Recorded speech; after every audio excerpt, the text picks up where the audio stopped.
Ngiyaqamagusha kumathamba amhlophe kumathamba liluthula. Kuyihlwele zam, kuyihlwele zoMzantsi Afrika kuphela. Isihloko endiza naso namhlanje ndiza nesihloko esasithe xa sasisonyula ikomiti eyayikwamhlobo wenene. Sasinenjongo yoba sizawufaka izihloko ngezihloko nala komiti lifumana ixesha lokufundisa ngezo zihloko sijongene nazo. Kodwa ke asiyazi uba kwenzeka ntoni kuloo komiti. Abanye ke sele basweleka singakhange siyiqale into esasiyifuna. Injongo yethu yayintoni? Akungencedi into uba sishumayele isiko umhla nezolo sithetha ngesiko.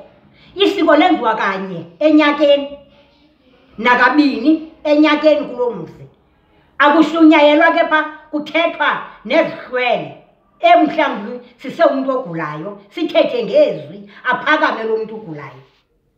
Into eyibangela uba ke ngoku ndikhuthaze into yoba noba awunguye umKrestu ithenge iBhayibhile ukukhangele phaa kulaa Testamente indala uba kuthethwa ngantoni. Zikhona iivesi phaa ezingadibanisi nabuKrestu ekuthethwa ngomzilo wakho uhleli kuwo. Imitshato iqhawuka umhla nezolo. Ukunxila eyona nto isibhuqayo ke ngoku kukunxila okuqala ngomvulo kuyoma komnye umvulo oko kwaselutywala obuthengwayo. Masijongeni ke ngoku, make sijongeni lusapho likapha. Enye indawo esasicinga into yoba izawukwazi ukusisendaweni. Ndandike ndabuza into yoba xa singenawo umthandazo weenkosi siyaphi? Sasicinge fanele uba sizawucela umthandazo iinkosi zisixelele into yoba xa sinqula sinqule isizwe sikabani nesikabani nesikabani nesikabani ngoba umanyelwanga ngabantu bakaZanemvula bodwa akuzawukhathela uZanemvula yedwa. Umanyelwe nangabanye abantu abaneenkosi zabo abanabaphakathi kweenkosi zabo. Yonke into ikhona phaya. Ngoku sixeleleni into yoba kufuneka sinqule bani uze singena. Laa komiti yayiwenzile umthandazo. Andikwazi uba waphelela phi. Apho ndandithe masibe neencwadi siye kukulwa iBhayibhile. Sibe neencwadi ezizezethu siqokelele kwezaa ncwadi zababhali bokuqala. Sijonge kwezaa ncwadi nazo nazilwa nathi zibhalwe ngamaKrestu. Namsebenzi nancwadi ibhalwe ngubani? Ukuba ngaba ikhona into ezawundihlangula kule ncwadi ibhalwe ngulo mKrestu engabhalanga nto yabuKrestu kuyo. Engatshongo uba ufuna umntu ololuphi uhlobo elumkisa isizwe esixelela into yoba ngexesha elithile ndizabe nditshona emngcadini. Ndanditshilo ke kutata lo wayelapha eNtshona Koloni. Uba uNxiwa. Utata uNxiwa. Ndatata uNxiwa. Intlungu yam yeyokuba kwaba bantu bakhoyo ngoku abantu ababefuna uThixo baphela kwaba babomvu. Abantu ababemvu babethandaza kumimigodi. Aba bakhoyo ngoku silekwa ziintlungu ezisezindlini. Ezi ke ngoku kuthi xa ufika phaa ecaweni kuthethwa ngale ntlungu yakho uqonda uba ubuya noko uxolile. Bayekeni manongqabalaza ngoba bayaziqolisa kwezaa ndawo bakuzo. Umntu ebethwe ngumntu ongutata endlini, umntu enxilelwe ngabantwana endlini, uzawuthuthuzelwa ngubani ngoku uzawufika kunothembi leshumayela isiko qha engayi kule ndawo ithi umzi. Nanku umntu apakishisha impahla engayi kule ndawo itya umzi. Akayi kule ndawo itya lomzi. Umntana uzawuxelela into uba ngokuxhela intsokwe. Umntu ufelwe ngabantwana uyakhala akanamntu omthuthuzela uye ecaweni. Wena uthi makangayi ecaweni. Uthi wena makangayi. Uzawuthuthuzelwa ngubani? Makayephi? Uthi makayephi? Masithetheni inyani bazali, siza kufa. Masithetheni inyani ngoba siza kufa. Mna apha endlini nam njengoba ndinale 11 yabantwana abakho phantsi kokholo lwemveli abantwana bam, kushiyeke mna ndodwa ulukholo lwemveli. Abantwana bam ndiyabasapota bonke ngoba andifuni xa ndifile ze kushiyeke ukruthakruthane ebantwaneni bam ibe ngathi ndishiye ipolitiki. Ngoba ipolitiki into eyenza abantwana bathi sisangoki ngabantwana besibeleko esinye. Angakhathani noba sekubula umkhulwa wakhe wasola bezawungena esihlalweni. Masingayenzi loo nto ukholo lwemveli. Masingalenzi loo nto ukholo lwemveli. masilenze into yoba ngoku yakuqala ndandinabalandeli abanintsi kaMhlobo Wenene kuba ndandifundisa ngumtshato.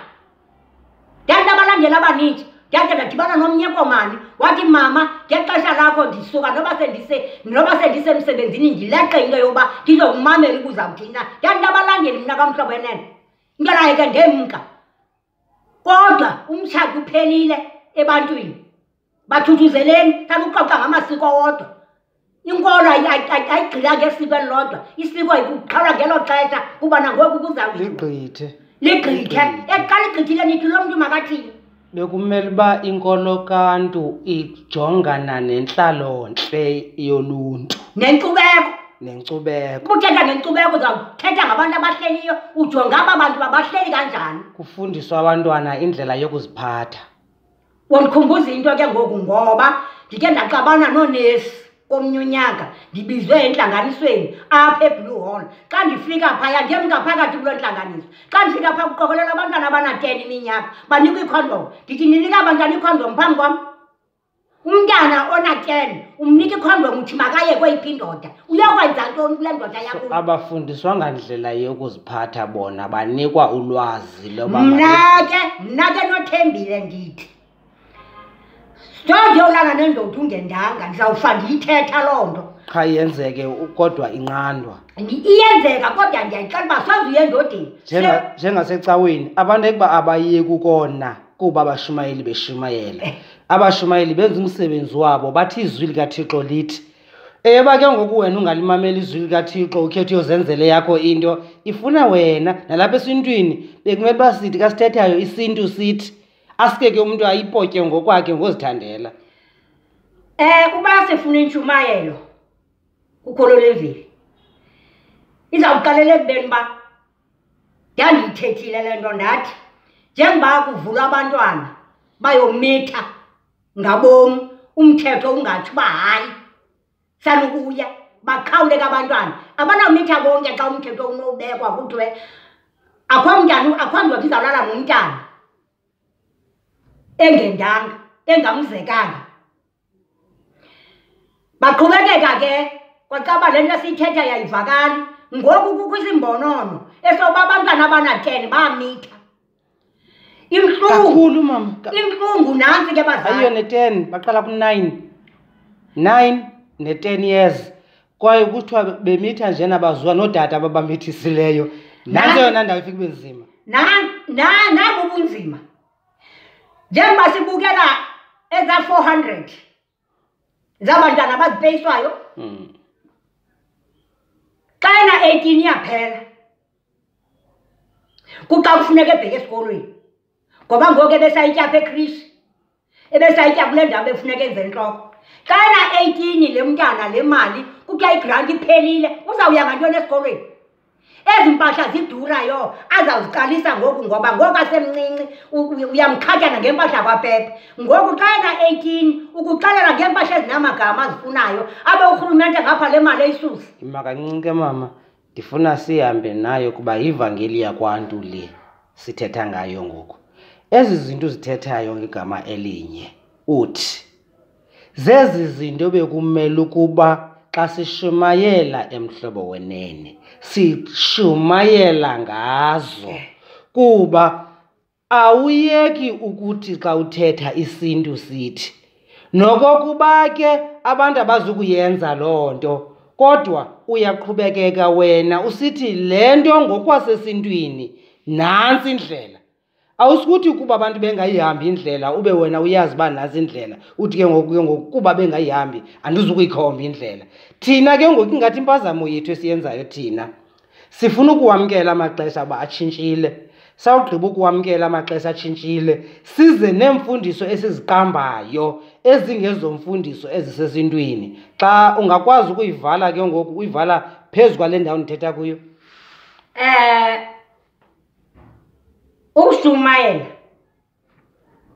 Ukushumayela ngakwenzela umzekelo uba uMazala unoWinile intombi yakwaNcoto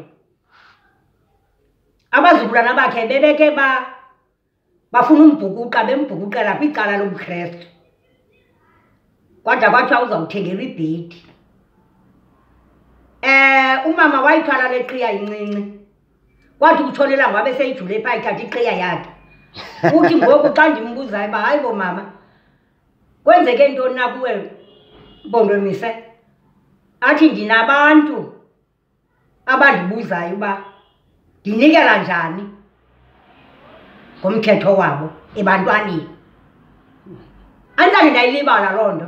Yinto yandibangela into yokuba makuthi ukubhubha kwamama njengoba mna bendithwala iqhiya encinci. Kwathi xa ndibuya emangcwabeni ndibuya ubeka yena, ndathatha iqhiya kamama, ndathi ndiyabona ngenza ngena ezihlangwini zikamama. Ngoba kaloku ndithwale laa qhiya inkulu. Ndithwale laa qhiya inkulu. Abanye abantu bacinga fana uba le qhiya ndiyithwalayo ndiyithwalisa bubugqirha. Hayi, ayingeni indawo ebugqirheni. Ndangena ezihlangwini zelizwi likamazala owalithethayo wathi kukho abantu abambuzayo ukuba le qhiya uyothulele ntoni eyothuliswa ngabantwana. Yes. So andiyazi uba yayibekele phi na kodwa ukushumayela kona sizukuyeka ukuxela into yoba sanukulala mantombazana nendoda ongendelanga kuyo. Masiye kulaa ndawo ke ngoku ndifuna siyivale kakuhle kuba siyafundisa apha. Uke wathetha ngetestamente endala. Ndifuna ke ngoku siyidibanise le testamente endala nemveli.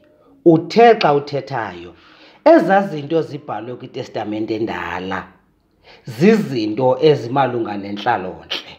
Wawugqibe wathi ke ngoku nalapha kuthi esintwini sinababhali bakudala ababhale ngezinto. Singenza umzekelo, iincwadi ezingonxele kaMakhanda yintlalo leyo. Intlalo yimbali. Iincwadi ezinjengomadzikane, unkosi Madzikane owathi awubulawa kwatshona ilanga emini, yimbali yabantu abamnyama leyo. Kubekho iincwadi ezinjengengqumbo yeminyanya, ziincwadi zenkonzo zenkolo kantu ezo. Kubekho incwadi ethi intlalo kaXhosa, ziincwadi ezo ebekumele ukuba ke ngoku ziyibhayibhile yethu. Ndicinga fanuba ngeli xesha ubuqala ngebhayibhile qha uye wayiyeka phakathi ubufuna uza kuloo ndawo into yokokuba ebhayibhileni ungafunda kubekho into ekunika ulwazi. Kanti nakwiincwadi ezi zibhalwe ngabantu bakuthi, iincwadi zakudala, zinolwazi oluninzi olunokuqeqesha abantwana, olunokubenza abantwana babe nobulumko. Ndicela ke ngoku uyivale kuba imizuzu yam kule nkqubo ingu-13 minutes. Ndicela ke ngoku uyivale kamnandi mama sekubaphulaphuli. Xa uthetha ngebhayibhile ebuKrestini uthetha ngesiseko. Ndifuna ukunixelela ke bazali into yoba ndiqale ndangumfundisi phantsi kwebandla lamaZiyoni. Ndandingumama onokuthi xa unongena phaa embekweni ubuza ngumama uNothembile baza kuxelela. Ndandinamaxesha oyicika ibhayibhile ndiyibeke phaa ndikhangele wena uba uyazazi nobungubani. Ukhona into yoba uzibiza ngoba ungumtshakazi, umtshakazi azorhuqa apha esithi kusithiwa amen mama kuye, kanti ushiye uba uzale ngatyanga. Zizinto ezazikhangelwa ndim ke ezo. Shiya utata omyeni wakho etyile. Shiya abazali betyile. Wawugqiba ke ngoku uyawuqaqamba ngejoyini ecaweni. So uyaqaqamba ecaweni kanti apha endlini ushiya amaboli abantu abangaba bahlangela uwasingi. Yayiyintshumayelo yam ke leyo ndisakholwa. Wawusithi inkonzo iqala endlini. Qala endlini inkonzo. Okay. Umzekelo, abantu xa bethetha ngonyana olahleko baye bathethe ngoba ngumntu ebelahleka ecaweni lowa xa beshumayela. Hayi suyigqwetha. Unyana wolahleko uceleye isabelo sakhe kutata wakhe. Yifemeli ke leya. Okay. Yifemeli ekuthethwa ngayo apha. Ucele isabelo kutata wakhe. Awubetheke waphinde weza kutata wakhe. Nalo wakhathazekayo yayingengomfundisi.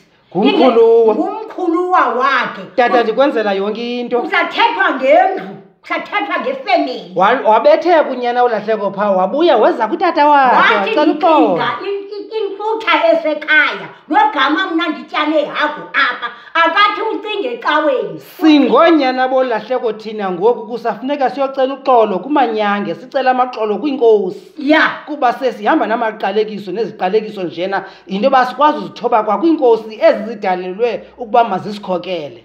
Uba sizayibetha ibende. Khayivale nje, khayivale. Iza kamnandi, khayivale kodwa. Masiyivale. Masithobeke kwinkosi. Masiyivale ngelithi. Sithobeke kubantu abadala. Masivale ngelithi ke bantwana bam nabazali. Masiye kweza nkonde siyocela uxolo. Ngoba uba sicela uxolo saba nesiqalekiso. Sabazali namangcwaba. Kaloku xa uthuka amangcwaba uthuka inkonde zemizi ngemizi. Loo nto ikwenza ke ngoku uhambe phezu kwesiqalekiso logama wena uthi uhambe ebuhleni okanye kukhanyeni. Uthi umele inyana woyiki umuntu. Ungangamoyiki njani umuntu bale zintanga zodata bakho ezi. Eza nkosi noba inkosi iyakholwa. Ya. Ukuba ngaba yona iyavuma into yoba abantu abanembola mabangene kwayo. Ewe. Bazowuqonda izinto ezidla umzi into yoba zingenziwa njani kule nkosi ikholwayo. Inkosi sijonge ukukholwa kwalaa nkosi. Inkosi ikholelwa isiqu sayo. Phaya emsebenzini ayikholwanga. Ayikholwanga pha. So ukuba abantu bokholo lwemveli bangazithoba kwinkosi bazawunikwa indawo yokwenza ezi zinto bafuna uzenza. So masicele yimama ndifuna sivale. Ithetha ukuthi loo nto leyo masiyeni kwinkosi siyocela ukwenza izinto zethu zokholo lwemveli endaweni yokuba sizithuke kuba xa sizithuka sivale ingcango. Sivale ingcango. Sawumanyelwa ngubani? Kwaye neentsikelelo zethu zikwezi nkosi sizithukayo sithi zingongqabalaza zikula maxhego siwathukayo sitha ngongqabalaza. Mama ithi camako kube xosi kubele mthetho kumnyama kuvela ukhaya. Enkosi.